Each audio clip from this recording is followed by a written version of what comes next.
Είναι οι ευρωπαϊκές ειδήσεις της εβδομάδας από τους δημοσιογράφους της Καθημερινής. Η Ολομέλεια του Ευρωπαϊκού Κοινοβουλίου επικύρωσε τη Συμφωνία Ελεύθερου Εμπορίου ανάμεσα στην Ευρωπαϊκή Ένωση και τον Καναδά, βάσει της οποίας καταργούνται οι δασμοί για τα περισσότερα αγαθά και υπηρεσίες. Προβλέπεται επίσης η μεταξύ τους στενή συνεργασία σε περιβαλλοντικά, κοινωνικά και υγειονομικά θέματα.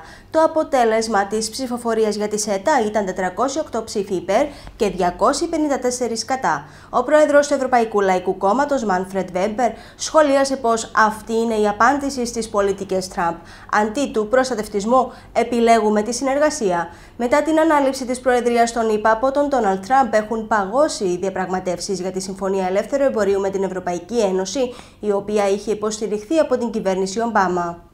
Η Ευρωπαϊκή Ένωση συμφωνεί με τον προσδιορισμό των αμυντικών δαπανών των χωρών μελών της Ευρωπαϊκής Ένωσης, που είναι και μέλη του ΝΑΤΟ, στο 2% του ΑΕΠ ετησίως, σύμφωνα με τα όσα δήλωσε σήμερα ο εκπρόσωπος της Ευρωπαϊκής Επιτροπής, Μαργαρίτης Σχοινάς. Ειδικότερα, ο κ. Σχοινάς δήλωσε πως η Ευρωπαϊκή Ένωση αναγνωρίζει ότι πρέπει να γίνουν περισσότερα όσον αφορά την ασφάλεια και την άμυνα.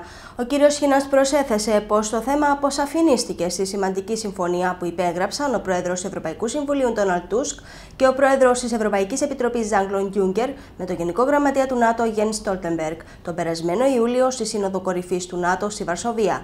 Επιπλέον, ο Μαργαρίτης Σχοινάς υπενθύμησε ότι το Ευρωπαϊκό Συμβούλιο του περασμένου Δεκεμβρίου για πρώτη φορά υιοθέτησε τους στόχους του ΝΑΤΟ για τις αμυντικές δαπάνες για τα κράτη-μέλη της Ευρωπαϊκής Ένωσης, που είναι και μέλη της Βορειοατλαντικής Συμμαχίας.